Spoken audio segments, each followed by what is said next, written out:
हार के डर से सपना देखना छोड़ दो। हार के डर से सपना देखना छोड़ दो। मैं इतना कमजोर नहीं हूँ। मुसीबतों और अंधेरों से डरकर, मुसीबतों और अंधेरों से डरकर रुक जाऊं मैं वो इंसान नहीं हूँ। मुसीबतों और अंधेरे से डरकर मैं रुक जाऊं वो इंसान नहीं हूँ। हेलो दोस्तों, मैं नीरज पांडे आप सभी का हार्दिक स्वागत एवं अभिनंदन करता हूं अपने YouTube channel Neeraj with matches के माध्यम से। आज मैं आपको संविधान का कुछ छूटा भाग था उनको आज बताऊंगा मित्रों। उसके पहले मैं उन सभी मित्रों का बहुत बहुत आभार प्रकट करना चाहता हूं जिन्होंने मुझे सतत कह सकते हैं मेरा सपोर्ट कर रहे हैं। इनमें कुछ नाम हैं जैसे सरिता कुमारी, वंदना सिंह, अनीत शुक्ला। अनीत शुक्ला का विशेष योगदान है। रितु मिश्रा के, आर के सीसी नॉलेज, और ये भी बहुत महत्वपूर्ण व्यक्ति हैं जो कि चैनल को बढ़ाने में अहम भूमिका निभा रहे हैं। श्वेता शुक्ला ये भी बहुत भूमिका निभा रही हैं। प्रवीण पांडे, हेमंत पांडे यूट्यूब चैनल के नाम से कोई व्यक्ति बनाए हैं। टी सीरीज सॉन्ग के नाम से एक बनाए हैं। Mister Indian hacker Ravindra Pandey, Ram Pandey, Rakesh Shukla, 8970, Raj Govind, Divya Diksha, Kunwar Singh classes, उसके बाद Kurmi Vivek, Vipin Tripathi, Sarita Singh student, Manish Mishra, Sanjay Singh, Ajay Kumar music, Ambuj Tiwari, Nitesh Raja, Mahabali Singh, royal Anjali Shivam, LB Hindi technical, Mayank Pandey, Jyoti Singh, Brijesh Shukla, Ashutosh Singh optical, Vikas Raj, Sanju Dwivedi, Neeraj Mishra, Narendra Mishra, Sandeep Pandey, Santosh Tiwari, Rohit Roy official, DJ magic song, Archana Singh, athlete Neeraj Srivastava,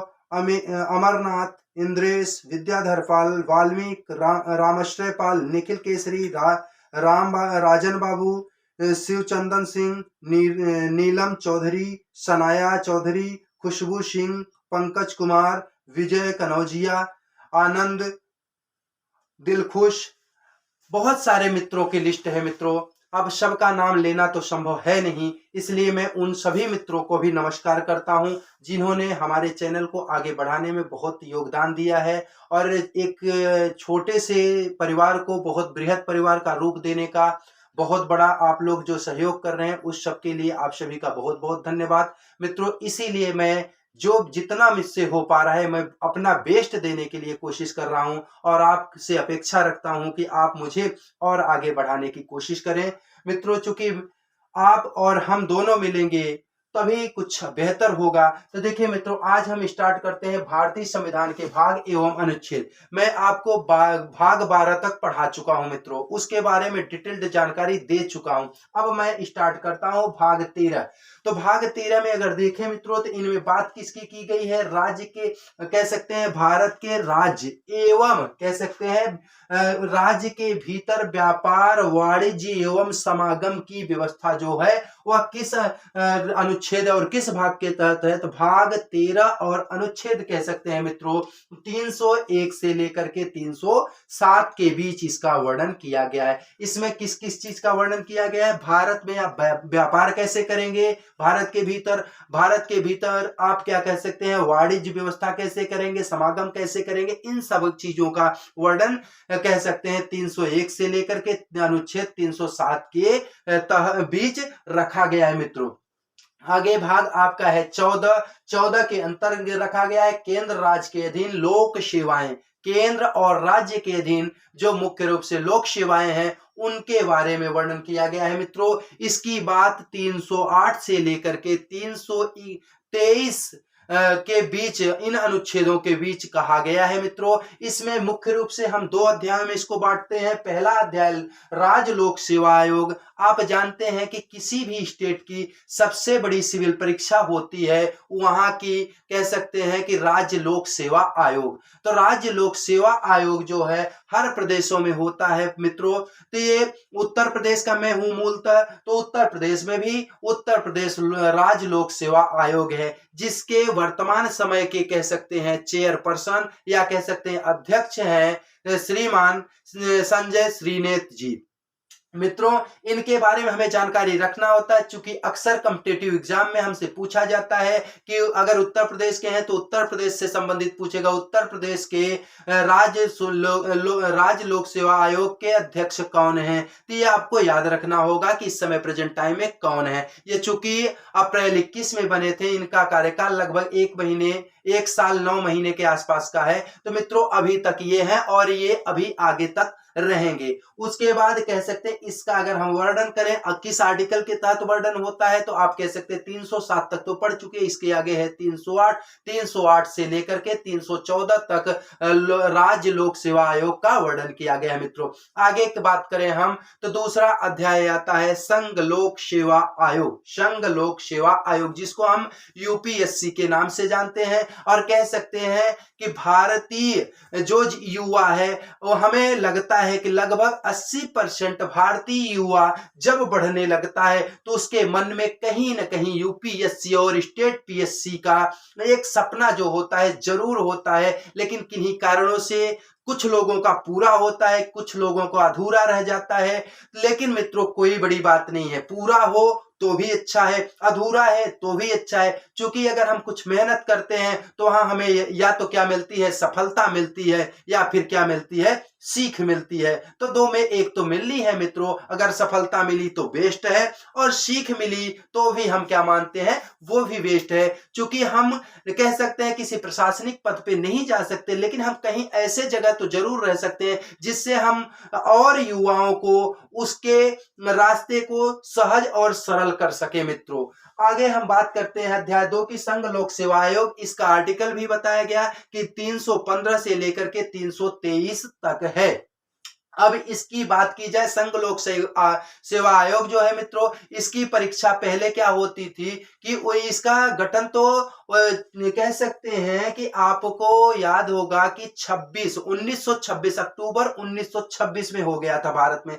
लेकिन पहले क्या होता था कि इसकी परीक्षाएं कहाँ होती थी, इंग्लैंड में कराई जाती थी। लेकिन बाद में क्या हुआ कि जब भारत स्वतंत्र हुआ और वह खुद का संविधान बनाया, तो कह सकते हैं कि अक्टूबर 1950 से यह क्या होने लगा कि पुनः जब इसका गठन हुआ संघ लोक सेवा आयोग का, तो इसकी परीक्षाएं कहां कराने लगा, यह अपने भारत में कराने लगा। और भारत में यह कह सकते हैं सबसे बड़ी सिविल परीक्षा है। और सिविल परीक्षा इसके लिए सिर्फ भारतीय नहीं बल्कि अन्य लोग भी क्या होते हैं कि इस नौकरी से प्रभावित रहते हैं। इस नौकरी या कह सकते हैं इस पद से क्या होते हैं, बहुत उत्साहित होते हैं और बहुत कुछ सीखने की कोशिश करते हैं। तो इनकी बात करें, इसके भी अध्यक्ष का नाम अक्सर पूछा जाता है मित्रों, तो इनका नाम है मनोज सोनी, डॉक्टर मनोज सोनी। उनको भी हमें क्या करना होगा, याद रखना होगा। आगे हम बात करें मित्रों 14 क। अब देखिए, मैं आपको पहले ही बताया था कि संविधान में मुख्य रूप से 22 ही भाग हैं, लेकिन अगर क ख ग ऐसा कुछ आए तो आप समझ लीजिएगा वह संविधान के भाग प्रारंभ से नहीं थे, मूल संविधान में उनका वर्णन नहीं हुआ था। मित्रों, उनका वर्णन कहां हुआ था, बाद में हुआ था। अगर बात करें 14 का, तो ये क्या हुआ है, 14 का से ही स्पष्ट हो रहा है कि ये क्या हो रहा है, कहीं ना कहीं जोड़ा जा रहा है। तो मित्रों, ये 42वें संविधान संशोधन 1976 के द्वारा माननीय इंदिरा गांधी के कार्यकाल में जोड़ा गया था। इसका काम है अधिकरण। अगर हम बात करें अधिकरण, तो अधिकरण में क्या बातें आती है मित्रों, कह सकते हैं अधिकरण में कह सकते हैं किसी विशेष चीज के लिए न्यायालय की व्यवस्था करना। जैसे हम कह सकते हैं पर्यावरण सुरक्षा हो, इस वन्य जीवों, इन सब के लिए एक व्यवस्था कर दी गई है पर्यावरण से संबंधित। आप कह सकते हैं मित्रों क्या होता है, एनजीटी। क्या होता है, एनजीटी नेशनल, कह सकते हैं एनजीटी नेशनल ग्रीन ट्रिब्यूनल।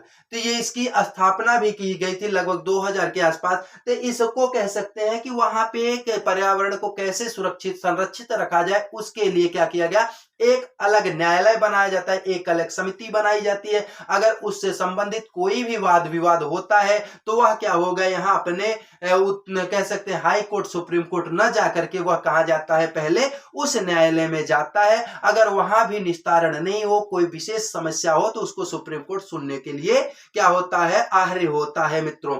अब बात हम करते हैं 15 निर्वाचन भाग। जो 15 है वह किससे संबंधित है मित्रों, निर्वाचन से। मित्रों एक चीज है, अधिकरण का मैं आपको अनुच्छेद नहीं बताया था। अधिकरण का अनुच्छेद जो है वह सिर्फ और सिर्फ 2 अनुच्छेद दिए गए हैं, 323 क और 323 ख, केवल 2 ही इसको दिए गए हैं। उसके बाद आपका आता है निर्वाचन भाग 15। तो भाग 15 में बात करें मित्रों, तो यहां देखिए मैं लिख भी दिया हूं, 324 से लेकर के 329 क तक जो है वह कहां किसकी बात की गई है, निर्वाचन की। देखिए मित्रों, निर्वाचन जो होता है वह क्या होता है, भारतीय निर्वाचन जो है वह मुख्य रूप से कहें तो निर्वाचन आयोग जो होता है उसके भी क्या होंगे, चेयरपर्सन होंगे, और इसके क्या होंगे, कुछ सदस्य भी होते हैं। तो उनमें चेयरपर्सन एक होते हैं, 2 सदस्य होते हैं, मुख्य रूप से 3 लोग होते हैं, और आवश्यकता अनुसार अगर इनको आवश्यकता पड़े तो ये और विस्तार कर सकते हैं। इनमें क्या होता है कि भारत में जैसे एमपी एमएलए का निर्वाचन करवाना हो, या फिर किसी कह सकते हैं सांसद का निर्वाचन करवाना हो, या विधायक का प्रदेशों में निर्वाचन करवाना हो, तो इसके लिए निर्वाचन कौन करवाएगा, निर्वाचन आयोग, भारत निर्वाचन आयोग ही करवाता है मित्रों। और बात करें आगे तो हम आते हैं अब 16वें भाग में। 16वां भाग जो होता है वह संबंधित होता है खास तौर से SC ST OBC Anglo Indian के, इनके लिए क्या होता है कि संबंधित प्रावधानों से संबंधित होता है। तो इनमें क्या होता है, आप कह सकते हैं कि SC schedule caste, schedule tribes, और क्या होते हैं अदर जो बैकवर्ड कास्ट होती है उन सब के बारे में, और एंग्लो इंडियन के बारे में कहां वर्णन किया गया है, अध्याय कह सकते हैं भाग 16 में। और इसका आर्टिकल मित्रों देखें तो 330 से लेकर के 342 तक इनको क्या किया गया है, प्रदान किया गया है मित्रों। आगे बात करें हम तो ये होता है भाग 17। भाग 17 की अगर बात करें मित्रों, तो भाग 17 क्या होता है, भाषा से संबंधित है। भाग 17 भाषा से संबंधित है, 17 भाषा से संबंधित है मित्रों। यहां देखिए कह सकते हैं वैसे तो सब कुछ बहुत महत्वपूर्ण है, लेकिन आपके परीक्षा से के दृष्टि से सबसे ज्यादा महत्वपूर्ण इन जितना मैं लिखा हूं इनमें से आपका भाग 14, भाग है आपका 15, और भाग है आपका 16 17, ये बहुत महत्वपूर्ण है मित्रों। महत्वपूर्ण तो पूरा संविधान ही है मित्रों, क्योंकि ऐसा उसमें कुछ फालतू चीज तो लिखा नहीं, लिखा सब अपने काम का ही है इसलिए। लेकिन कुछ चीजें होती हैं कि वो अक्सर रिपीटेड होती हैं, बार बार वो पूछी जाती हैं, तो ये कह सकते हैं ये क्या होते हैं, ज्यादा पूछे जाते हैं मित्रों।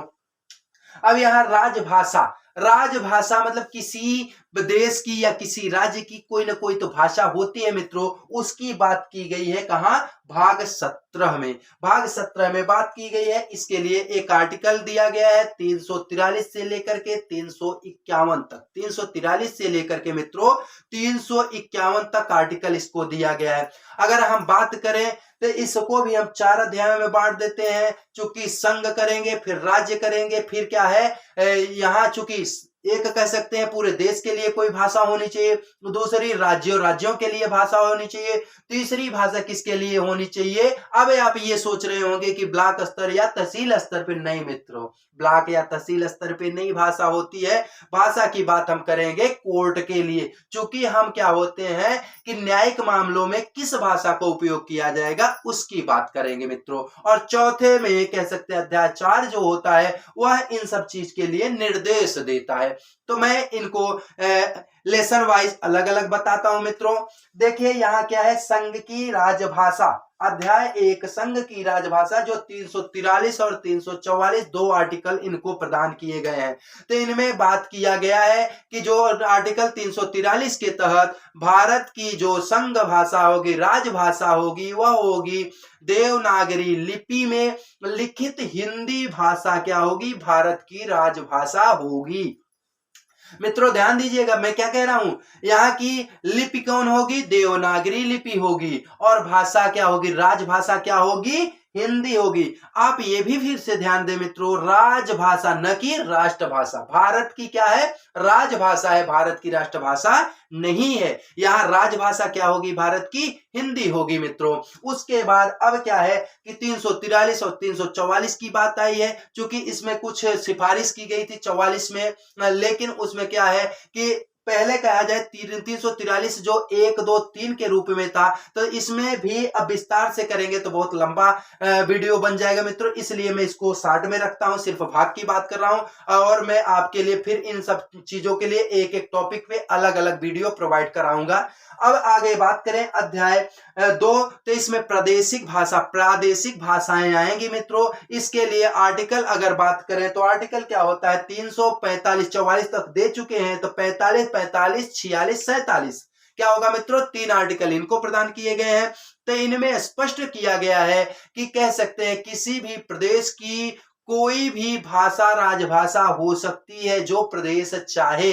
ऐसा भी हो सकता है यदि वहां के लोगों के बहुतायत लोगों के द्वारा वहीं के भाषा को अगर राजभाषा बनाना चाहे तो वो बना सकते हैं, और अगर मांग ज्यादा उठे तो राष्ट्रपति उस भाषा को कह सकते हैं 22 जो अनुसूची 8 है उसमें भी जोड़ सकता है, उसको अधिकार होता है मित्रों। तो यहाँ क्या है कि प्रादेशिक भाषाएं, तो प्रादेशिक भाषाएं जितने स्टेट अपने प्रदेश में है उतने देश में है, जैसे 28 प्रदेश है तो 2800 प्रदेश के और केंद्र शासित प्रदेश जो है सबके लिए क्या होंगे, अलग अलग क्या होती हैं, भाषाएं होती हैं। कह सकते हैं सबसे ज्यादा शायद हिंदी भाषा है, 9 स्टेटों में कह सकते हैं हिंदी भाषा राजभाषा के कह सकते हैं कि वहां के आधिकारिक भाषा के रूप में क्या की गई है, स्वीकार की गई है मित्रों। तो ये देखिए यहां तक कि जैसे कह सकते हैं गुजरात है, महाराष्ट्र है, ऐसे प्रदेशों में वहां के जबकि वहां मराठी राजभाषा है और वहां गुजरात में गुजराती राजभाषा है, उसके बाद इसको क्या है द्वितीय भाषा के रूप में वहां क्या किया गया है, कह सकते हैं कि द्वितीय भाषा का आधिकारिक भाषा का दर्जा प्रदान किया गया है मित्रों। यहाँ पे क्या होता है कि हिंदी भाषा में बोलचाल आम बोलचाल की भाषा होगी और आधिकारिक भाषा कह सकते हैं कागज पत्तर में भी इन हिंदी भाषा का उपयोग ज्यादातर किया जाता है, और कहीं कहीं अभी इंग्लिश हो रहा है लेकिन कोशिश किया जा रहा है कि हिंदी भाषी क्षेत्रों में हिंदी का पूर्णतया प्रयोग किया जाए मित्रों। आगे हम करते हैं भाग 17 के अध्याय 3 की बात, जिसमें बात की गई है मित्रों हाई कोर्ट और सुप्रीम कोर्ट की भाषा की। तो इसके लिए भी आर्टिकल मित्रों प्रदान किया गया है, देखें आपको दिख रहा होगा 48 और 49। चूंकि आप देखें 343 से 344 संघ की राजभाषा होगी, 345 346 347 वो होगी प्रादेशिक राजभाषा के संदर्भ में अनुच्छेद प्रदान किए गए, और 348 और 349 जो होंगे मित्रों वह किसके लिए है, सुप्रीम कोर्ट और हाई कोर्ट की भाषा क्या होगी उसके बारे में इनको बताया गया है मित्रों। तो यहां बात करते हैं अगर हम, तो जो सुप्रीम कोर्ट या हाई कोर्ट की राजभाषा होगी वह अभी तक क्या है, इंग्लिश है मित्रों। वहां कह सकते हैं कि जो आम भाषा बोलचाल होती है, बहस वगैरह होती है, वो सब क्या हो रही है, इंग्लिश में हो रही है। इसी कारण क्या होता है कि जो विधान लिखा जाता है, कानून लिखा जाता है, वो भी इंग्लिश भाषा में ही लिखा जाता है।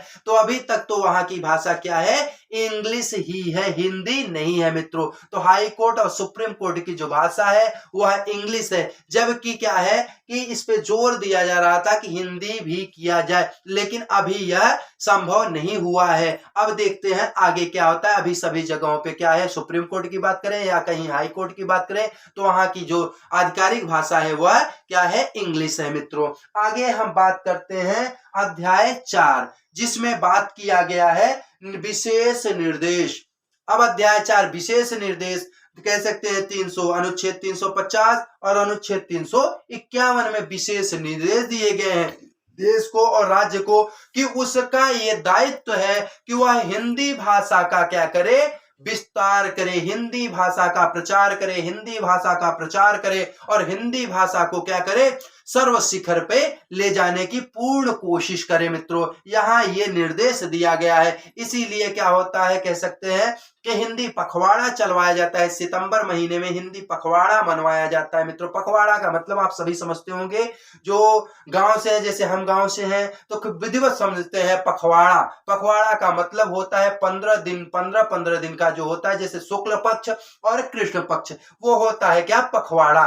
तो ये कह सकते हैं ये पखवाड़े में ये जो मनाया जाता है, ये कह सकते हैं कि हिंदी पखवाड़ा मनवाया जाता है, हिंदी का कह सकते हैं प्रचार प्रसार करने के लिए। तो मित्रों ये चीज आपको समझ में आया।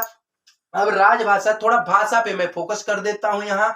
देखिए, जब भाषा भारत में कह सकते हैं कि भारत में जब यहाँ कहें हम संविधान बना 26 जनवरी 1950 को, जब 26 जनवरी 1950 को संविधान बन के कंप्लीट हो गया। बना तो संविधान कब? 26 नवंबर 1949 को, लेकिन पूर्ण रूप में लागू तो नहीं हुआ, प्रभावी नहीं है। उसके कुछ आर्टिकल वहां लागू हुए थे, कह सकते हैं लगभग 15 आर्टिकल, और कह सकते हैं 2-3 भाग हुए थे। जैसे आपका भाग पहला हो गया था, आपका भाग दूसरा, और कुछ भाग तीसरा हो गया था। तो यही कुछ भाग लागू हुए थे, इसलिए क्या कर सकते हैं, पूर्ण रूप से प्रभावी कब हुआ? ये 26 जनवरी 1950 से। उस समय मूल रूप से कहे तो संविधान में कितनी भाषाएं थी? सिर्फ 14 भाषाएं थी मित्रों। लेकिन हुआ क्या, समय समय पे इन पे विस्तार हुआ, तो और बढ़ाया गया, भाषा को क्या किया गया, और बढ़ाया गया। इनमें बाद में एक भाषा सिंधी जोड़ा गया, फिर दोबारा क्या होता है, इनमें फिर से संविधान संशोधन करके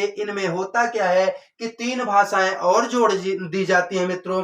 उसके बाद क्या, जैसे नेपाली, मणिपुरी, कोंकणी को जोड़ा गया। उसके बाद फिर क्या होता है, बाद में विस्तार करके 2002 संविधान संशोधन करके 2002 में क्या करते हैं, 4 और भाषाओं को जोड़ दिया जाता है। मैथिली, संथाली, बोडो, डोंगरी, इन भाषाओं को जोड़ करके अब अगर आपसे पूछा जाए भारतीय संविधान में भाषाओं की संख्या कितनी है मित्रों, तो कह सकते हैं भारतीय संविधान में अनुसूची 8 के तहत आने वाली भाषाओं की संख्या कितनी है?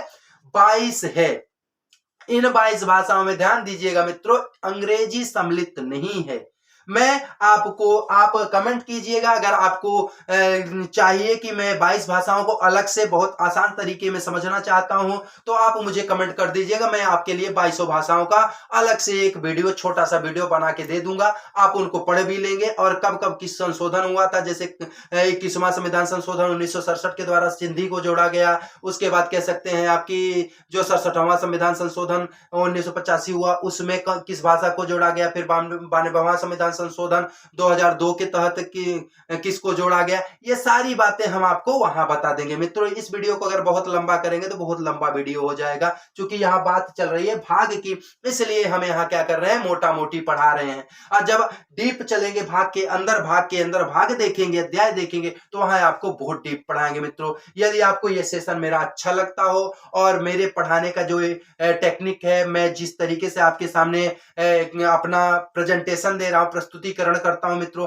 अगर आपको अच्छा लगता हो तो आप मेरे वीडियो को ज्यादा से ज्यादा शेयर करें, लाइक करें, सब्सक्राइब करें। और इसको कि मेरा मेन उद्देश्य जो है, मेरा जो मोटो है मित्रों, कह सकते एम है, वो मेरा उद्देश्य है कि मैं हर बच्चों के पास अपने वीडियो को, या कह सकते हैं अपने ज्ञान को प्रसारित करूं या पहुंचा सकूं, कि जो बच्चे क्या होते हैं कि पैसे के अभाव में नहीं पढ़ पाते। चूंकि मेरा कोई वीडियो कह सकते हैं चार्जेबल नहीं है, सारे वीडियो मेरे क्या है, फ्री के वीडियो है मित्रों। और मैं पूरा कोशिश करता हूं कि बेहतर कंटेंट देने की। जो आप पैसे से कंटेंट कहीं खरीद करके पाएंगे, वो कंटेंट मैं फ्री में दे रहा हूं। तो मेरा उद्देश्य ये नहीं है कि मैं कहीं पैसे के वजह से कुछ बच्चे जो नहीं पढ़ पा रहे हैं उनको कंटेंट देने की कोशिश कर रहा हूं। जिनके पास पैसे है वो तो कहीं ना कहीं से तो पढ़ ही ले रहे हैं मित्रों, लेकिन जो नहीं पढ़ पाते हैं बच्चे पैसे की वजह से, कि मेरे पास पैसा नहीं है, सिर्फ उनके पास 100-200 होता है मोबाइल में डेटा डलवाने के लिए,